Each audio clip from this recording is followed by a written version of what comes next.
Hi my dear viewers, welcome back to my channel. അപ്പോഴേ ഇന്ന് ഞാൻ വന്നിരിക്കുന്നത് കുക്കിംഗ് വീഡിയോ ഒന്നും ആയിട്ടല്ല. ഇന്നത്തെ നമ്മളുടെ വീഡിയോ എന്ന് പറയുന്നത് എന്താണെന്നറിയോ? നമ്മുടെ വീട്ടിലൊക്കെ ഫ്രൂട്ട്സ് കുറേ അധികമായിട്ട് ഇരിക്കുന്നുണ്ടെങ്കിൽ, അതായത് ഇപ്പോൾ നമ്മൾ വാങ്ങിക്കുന്നതായിരിക്കും, അല്ലെങ്കിൽ ചിലപ്പോൾ ആരെങ്കിലും വീട്ടിൽ ഗസ്റ്റുകൾ വന്നാൽ കൊണ്ടുവരുന്നതായിരിക്കും. എന്തെങ്കിലും വിശേഷ ദിവസമൊക്കെ ആകുമ്പോൾ നമ്മൾ സാധാരണ വാങ്ങിക്കുന്നത് കുറച്ചധികമൊക്കെ വാങ്ങിച്ച് വെക്കില്ലേ.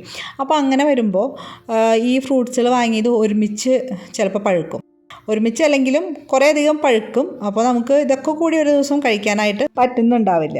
അപ്പോൾ അങ്ങനെ വരുമ്പോൾ നമ്മൾ എന്ത് ചെയ്യുമെന്നറിയോ? ഈ പഴുത്തത് മാത്രം ഒന്ന് ഞെക്കി നോക്കിക്കഴിഞ്ഞാൽ നമുക്ക് മനസ്സിലാവും ഇത് പഴുത്തിട്ടുണ്ടോ എന്നുള്ളത്. അതുകൾ മാത്രം ഇങ്ങനെ നമ്മളൊന്ന് നോക്കിയിട്ട് എടുക്കുക. എന്നിട്ട് ഇതുപോലെ അതിൻ്റെ തൊലി ചെത്തിയിട്ട് കട്ട് ചെയ്ത് പ്ലാസ്റ്റിക് കണ്ടെയ്നറിലാക്കിയിട്ട്, പ്ലാസ്റ്റിക്കോ അല്ലെങ്കിൽ നമ്മുടെ കയ്യിലുള്ള ഏതെങ്കിലും ഒരു ഇതുപോലെയുള്ള പാത്രങ്ങളിലാക്കിയിട്ട് ഫ്രിഡ്ജിൽ സൂക്ഷിക്കുക. അങ്ങനെ ആകുമ്പോൾ നമുക്ക് നെക്സ്റ്റ് ഡേ കുട്ടികൾക്ക് ഇടയ്ക്ക് വിശക്കണ സമയത്തോ അല്ലെങ്കിൽ നമുക്ക് വേണമെങ്കിലോ അല്ലെങ്കിൽ അവർക്ക് സ്കൂളിലേക്കൊക്കെ ഇത് കൊടുത്തയക്കാം.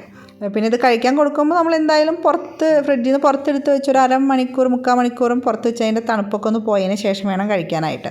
എന്തായാലും നമുക്ക് വല്ലാണ്ട് പഴുത്ത് ഉടയാത്ത തരത്തിലുള്ള ഫ്രൂട്ട്സ് കഴിക്കാൻ പറ്റും.